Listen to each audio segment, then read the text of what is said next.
18 de julio de 1936 estalla la Guerra Civil Española. Una parte del ejército se ha sublevado contra el legítimo gobierno de la Segunda República, régimen establecido en abril de 1931. El 1 de abril de 1939 se termina la Guerra Civil Española. Alrededor de 450.000 españoles llegaron a Francia, la mayoría a través de los Pirineos.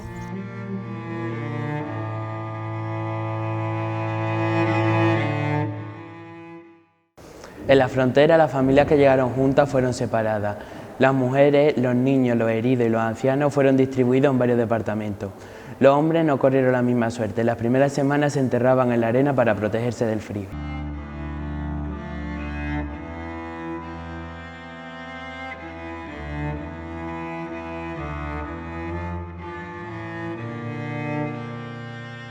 En 1939 comenzaba la Segunda Guerra Mundial. Francia, que estaba en el bando de los aliados, fue invadida por Alemania. Muchos españoles fueron trasladados de los campos de concentración franceses a los campos de concentración nazis. El campo de Mauthausen fue elegido para los españoles republicanos, así que fueron clasificados con un triángulo azul con una S en medio, que lo definía como apátridas españoles. Un total de 9.161 presos españoles conocieron el horror de los campos de concentración nazis. Murieron 5.166 ejecutados, gaseados, por hambre o por enfermedades que padecieron. 345 eran cordobeses, en concreto 15 procedían de Fuenteovejuna y sus aldeas.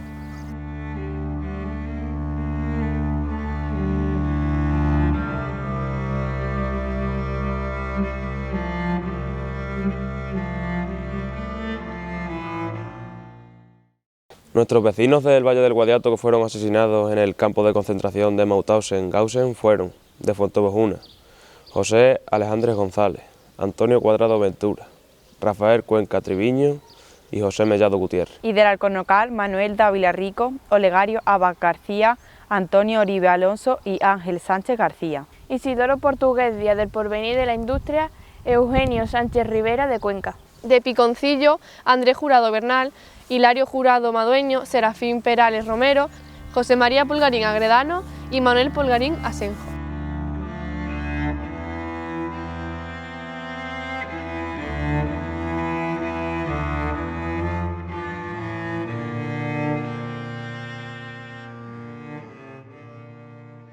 Me llamo José Sánchez Cano, tengo 87 años, voy a cumplir el 17 de marzo. Nací aquí en Ardea de Cuenca. Mi padre aquí en Cuenca era labrador. Mis abuelos eran labrador y él, como todos mis tíos, eran labradores. Mi padre, y esto, como mi padre era socialista, de la Juventud Socialista, cuando la guerra, cuando estalló el movimiento, nosotros, mi mamá, mi hermano y yo, salimos de Cuenca y fuimos a parar a Don Benito. Allí mi mamá iba embarazada de mi hermano Miguel y dio a luz allí. Fuimos andando por más o menos por toda la costa, hasta que llegamos a Arcoy. En Arcoy sí me recuerdo, según mi mamá, que estuvimos un año o dos allí en Arcoy. Y luego ya, según se iba aproximando la guerra, se iba el fin de la guerra, nos íbamos acercando para los Pirineos. Y nada más pasar la frontera, había soldados senegaleses y a mi mamá, a mi hermano y a mí nos apartaron.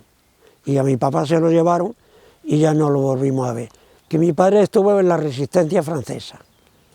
Cuando cayó prisionero, no lo sé. La cuestión es que, por mediación de la Cruz Roja, nos volvimos a enterar que estaba en Mauthausen, que había muerto en Mauthausen. Estuve de visita a ver cómo más o menos a enterarme cómo había fallecido mi papá, pues entonces pues aquello me impresionó mucho, porque como he dicho antes, era como una cámara de tortura, digamos. Pues una sensación de impotencia, de no poder hacer nada, de sufrir, más o menos, casi sufrían lo que te imaginabas que habían parecido a aquellas personas. Luego, ¿por dónde ibas? Luego vienen los republicanos, luego las escaleras donde los empujaban porque no podían con las piedras. Y todas esas cosas te llega.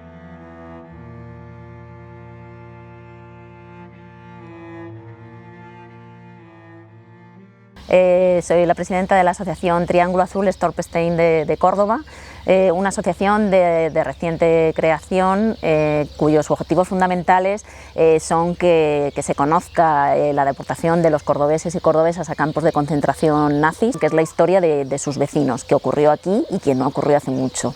Creemos que es un homenaje muy sencillo, ¿vale? Pero muy representativo porque es un adoquín, es una piedra de unos 10 por 10 en el que viene la información muy resumida del deportado o deportada, ¿no? Y ese se pone en la calle donde vivió o donde nació, o al menos en un sitio simbólico del sitio donde nació o donde vivió. Lo que queremos es darle nombre a alguien que perdió su nombre durante un periodo de tiempo y que durante muchos años ha estado olvidado. Bueno, pues esta persona tiene un nombre, tiene una historia y vivió aquí en España.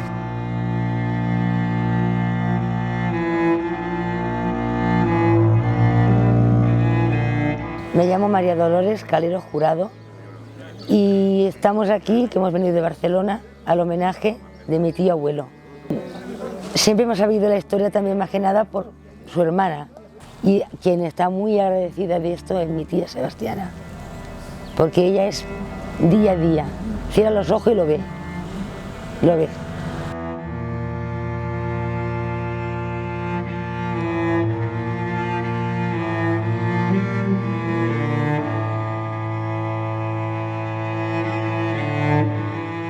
Empecé a investigar con 16, 17, porque sobre todo mi tía abuela Sebastiana hablaba mucho de eso, y básicamente porque soy antifascista y quería saber qué había pasado con mi familia.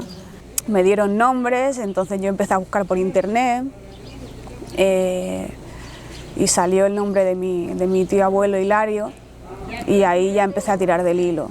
Hilario militaba en la UGT, entonces cuando estalló la guerra tuvieron que irse, lo capturaron allí en la frontera, luego por lo que sé también estuvo en 2 campos de prisioneros allí en Francia, y luego ya lo mandaron en un tren de estos de mercancías, que es lo que hacían, hasta Mauthausen. Le inyectaron una inyección de estas letales y cuando vio que ya no servía, pues lo mataron. Nosotros como profesores tenemos la obligación de seguir inculcando a nuestro alumnado valores y principios como la verdad, la justicia, la memoria y el respeto a las víctimas, a todas las víctimas. Seamos las voces de los que sucumbieron ante la barbarie, de los que sufrieron una degradación humana sin límites. Seamos las voces de los que durante mucho tiempo permanecieron en el olvido. Recuperemos su historia y mantengámoslas vivas y despiertas. No olvidemos nunca que todos aquellos que no conocen, que no recuerdan su pasado, están condenados a repetirlo. Tú vas por las carreteras de Andalucía y de toda España y allí debajo hay muertos y eso no te lo dicen. Y es triste, es muy triste. Hay muchas familias rotas que no saben dónde están sus padres, sus abuelos, no saben nada. Justo que la gente sepa qué pasó para que no se vuelva a repetir, porque no se puede volver a repetir.